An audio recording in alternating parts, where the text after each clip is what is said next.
What's going on, everyone? We're checking out some more Norwegian commercials. These ones are quote-unquote serious with English subtitles. Hope everyone's doing amazing. My name is Mace. I am coming to you from Canada. Yep, I am. Shout out to everyone around the world who's not a self-centered narcissist like the certain leader of a certain country. All right, let's get to this. Hope everyone's doing great. And yeah, I'm also a rapper. You can find me on Spotify, Apple Music, pretty much anywhere that streaming happens. My rap name is Macy, M-A-C-3-Y, M-A-C-3-Y. Yeah, let's get it. Hva ditt forhold til rucola? Nei, det noe av det første jeg tenker på når jeg våkner. Altså, jeg må Arugula? ha rucola. What's arugula? Hvis ikke jeg får rucolaen, så blir jeg rett og slett stresset, og morgenen blir liksom ikke like bra, da. Så det en stor del av livet, rett og slett. Greia at jeg så storebroren min og... Is this like a dip? There's a thing like I'm familiar with called, you know, having a dip, which is like chewing tobacco. Like tobacco, you shove it in your mouth. Kompisen hans driver og baker rucola, og synes jeg det så tøft ut, da. Han ser litt voksen ut, og det liksom badass. Så jeg ville bare prøve det. Yeah, isn't arugula just like an ingredient, like for salads? Arugula is a vegetable with edible green leaves that have a strong, spicy, peppery flavor. Yeah, you put in salad. So, what's going on here? Jeg ble ikke noe særlig dårlig første gang jeg prøvde det. Det var litt ubehag. They're making a commentary on addiction En of ting som something. dumt at det veldig dyrt. Særlig i helgene så går det en del vokser. Så det veldig mye søl. Særlig når du bruker den løsruklaen, så det litt ekkelt. Marijuana smoking? Men jeg har liksom ikke gått helt for det, da. Jeg har bare begynt igjen, for jeg gadd ikke å slutte da. Hadde jeg prøvd ordentlig, så hadde jeg klart det. Avhengighet dumt uansett. So yeah, it looks like it's a commentary on addiction. Det som ekstra dumt med snus On Snus. Alright, which is... And what is extra stupid about snuff is that they damage the mouth and increase the risk of getting cancer. So snus, which is been around for a long time. Is it tobacco? Yeah. Okay, so yeah, it's taking a dip. Put a dip in, man. Ruin your teeth. at de skader I munnen og No øker girl's risikoen gonna for want to kiss bakterier. you with that. Pust med magen.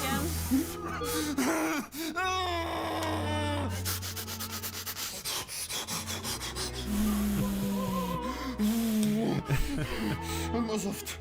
Kan jeg få saft? Saft! Det går bra, kjære.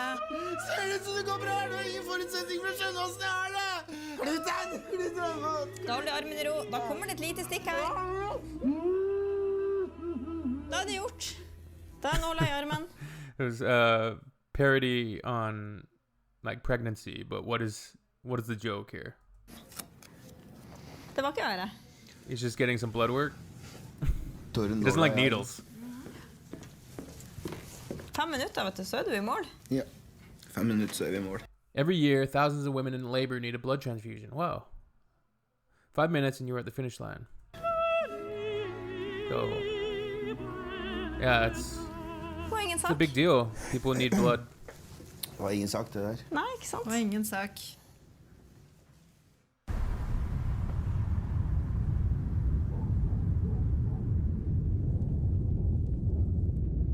This is secondhand smoke. Gross. Gross. Over 80% av sigarettrøyken usynlig. Uansett hvor forsiktig du puster barna inn de giftige stoffene. Hadde du kunnet se alt som faktisk der, ville du ikke røykt. Barn har nå lovbestemt rett til et røykfritt miljø. Yeah, that's why, like, often through work, like, I might be around people that are smoking, and it's always, like, annoying. Like, you want to stay away from them. And this only drives home that point that you can't always see all those fumes in the air. And it's the same with these vapes that people are doing now. They're vaping, which has nicotine. And we had an issue at work where there was some people vaping indoors. Yo, it's just a vape smoke. You can't even see it after a second. Well, the thing is, the vape smoke falls, right? So the vape smoke falls onto surfaces, desks, the ground, like whatever, walls, and people touch it and they get nicotine on their skin, like, right? Oh, I hate smoking. Se slutta.no, eller ring røyketelefonen.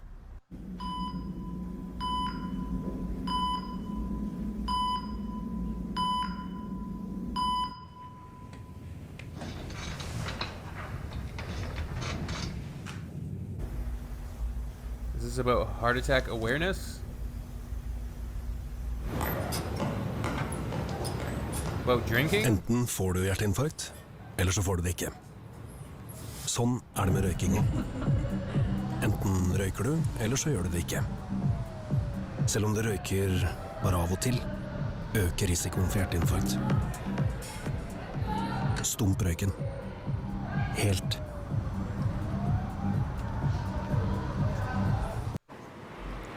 So, are these from the Norwegian government then? Like, they're kind of safety awareness things, right? Safety campaigns for the public, so just to make sure people are aware. Because you can never be too aware of these things, right? You always want to have them. You always want to be aware of them. These serious adverse health effects to some of these products. Smoking cigarettes is an interesting one because we've known for a very long time that cigarettes are bad. Almost worse than some other drugs, some other stimulants and substances. And people often develop polysubstance use if they're smokers. Like, if they're smoking, they're more likely to be drinking. If they're drinking, they're more likely to be smoking pot and more likely to be doing other high-risk behaviors. Yet, people, you got to give them the freedom to do it, I guess, but it's interesting sometimes. Mamma! Mamma! Mamma! Puste, mamma. Hun åpner ikke. Nei. Hvis du holder hånden din foran nesa og munn, blir det varmt i hånden din It's da. kind of a creepy scene. Legg en hånd midt på brystet og den andre oppå. You Så should trykker du know langt ned i CPR. brystet. Så If you're watching, do you know CPR? You should brush up your CPR knowledge. teller vi sammen. 1, 2, 3, 3, you go to 4, 30. 5, 6, 7, 8, 9, 10. Sånn, ja. Helt riktig takt. Veldig bra. Du er ikke alene. Jeg er her sammen med deg. Hun våger jo ikke. Vilma, vi må fortsette hele tiden. Kjempebra. Litt til nå. Nå ser jeg at ambulansen svinger inn hos deg, Vilma. Nå teller du høyt med meg. So this is interesting. The emergency services dispatcher is providing instruction on CPR. I actually used to work as a police dispatcher, and we weren't trained, and we were instructed not to give like medical advice as this. It wasn't that we were told not to give it, but we would transfer the call. We wouldn't even transfer the call. We would conference call and bring in somebody from the EHS, so Emergency Health Services, and then they would be a third person on the call, and they would provide instructions, and we would stay on the call through the whole thing. But it was always interesting to listen to the instruction given and how we could save lives in that way. It's important stuff. That's such an important job. The dispatch, I have utmost respect for dispatchers after doing it for a year, and yeah, it's a tough job. Anybody who works in the emergency services does these night shifts, irregular hours, high stress situations. Like, they're heroes, man. 1, 2, 3, 4, 5, 6, 7. Jeg skjønner at du er sliten, men dette er kjempeviktig for mamma. 1, 2, 3, 4. For å spise fri.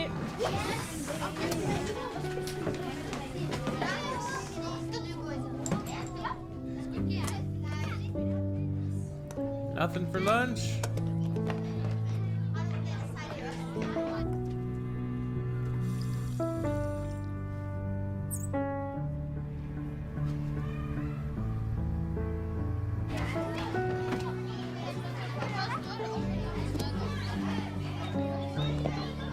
Poor dude.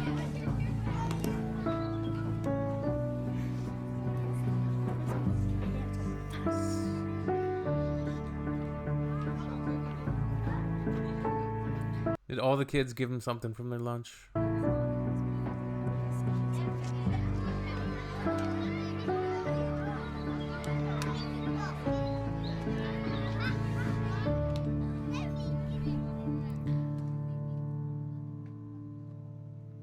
Foster home awareness. Wow. Der fikk noen en sjanse til. Der ble dagen litt bedre. Der fikk noen hjelp til å bli bedre i norsk. Der startet et nytt vennskap.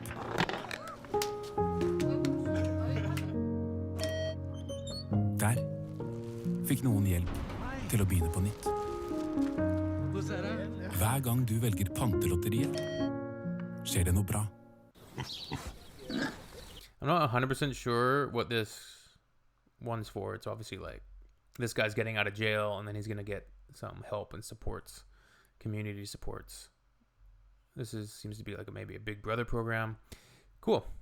I mean, I like the message. I'm just not sure exactly what organization it is. Fikk noen hjelp til å begynne på nytt. Hver gang du velger pantelotteriet, skjer det noe bra. Oh, it's... Ja. Dette er en edelgris. Avla fram for å gi så saftig og smakfullt kjøtt som mulig. Ja, det blir kjøtt. Sånn er det. Poenget med Gilde er å levere trygt norsk kvalitetskjøtt hver gang. Det stilles høye krav til hvordan dyret har det. Og fikser man ikke det, kan man finne på noe annet å gjøre. For den nye edelgrisen legger vi lista enda høyere. Griseløftet kaller vi det. The pig promise. Grisen er sosial, den. Så den nye grisen skal ha mer besøk og tilsyn. Den er glad i å leke og rote rundt, og får nå mer materiale å rote i. Plass til å leke skal han også ha, så nå får han mer plass. Griseløftet starter vi nå, på flere gårder over hele landet. The pig promise. Men målet er å løfte alle sammen, sånn at all gildegris får det som den nye edelgrisen. I mellomtida kan du se etter dette merket i butikken.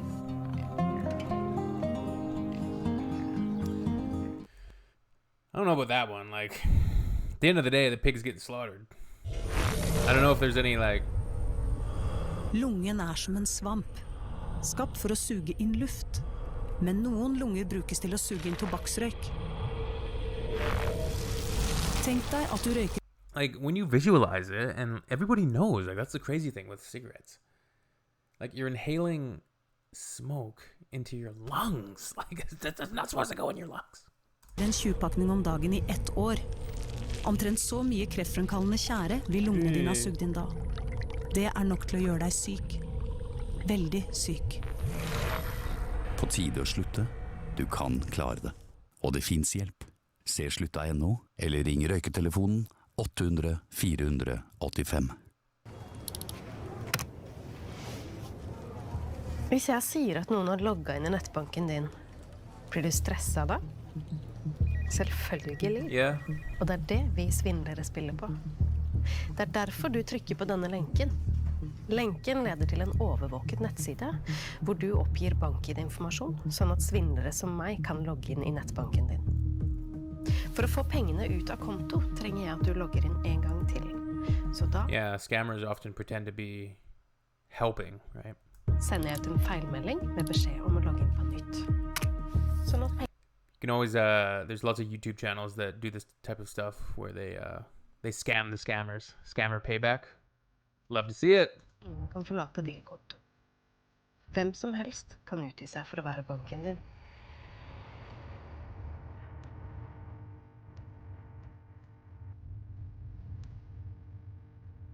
Police. Ja, jeg vil også ha det der. Å, så fin! Åh! Å, så flink! Å, så flink! What? Ta meg! Ja, ta! He's driving, bro!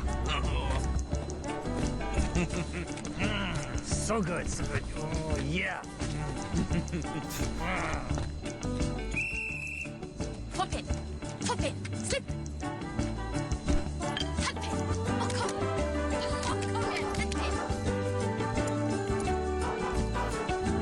Don't disturb the person working.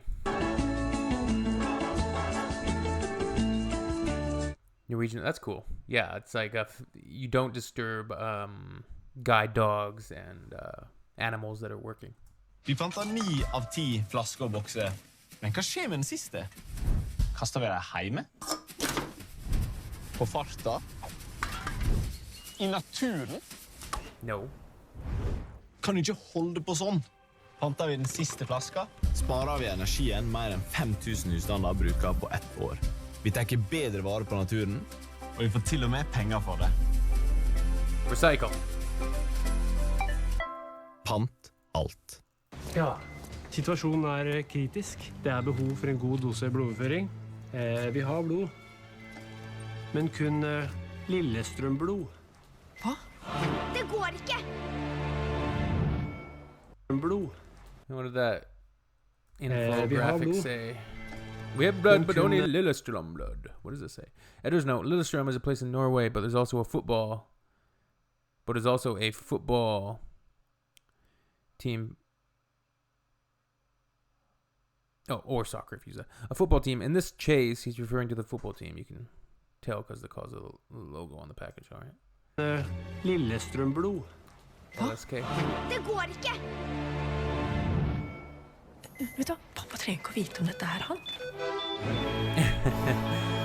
I'm gonna take blood from his rival team. Det er kanskje liksom det verste han kunne fått inn i de årene sine. Hva er forholdet deres til hermetikkbokser? Jeg må egentlig alltid ha med meg en champignonboks. Det er jo litt stress, da. Jeg klarer liksom ikke å bare la være å trikse med den og skli den mellom fingrene og sånn. En liten stressball, egentlig. Is that tuna? What is it? Det er litt sånn statusgreie. Ja, det handler litt om på en måte, å være med resten av gjengen. Alle driver med det, og litt sånn samtale med hvilken er du er, og litt sånn, sier de hvem du er da. Litt sånn image-ting, sikkert. Og i min gjeng så har de fleste hermetikkboks. Og det har jo også veldig mye å si hvordan boks man har da, for det har jo litt med image å gjøre. Is it? Faktisk det er veldig bra da. Is it like pate? Jeg synes det. Det er sånn som den her jeg har, den er en av de som er ganske populære nå for tiden da. Man vil jo ha det som er inn da, liksom. Avhengighet er dumt uansett. Og det som er ekstra dumt med snus er at de skader. Oh, another snus commercial. Cool. Yeah, I think these types of videos are important, right? The Canadian government also has these sort of health and safety campaigns that they bring about just to make sure that people, because not everybody's always educated on some of these health risks and dangers, right? So it is pretty important. All right, cool. Good stuff. We will see you all on the next one. And stay safe, stay healthy, drink lots of water, eat well if you can. Refrain from alcohol and cigarettes. At least try.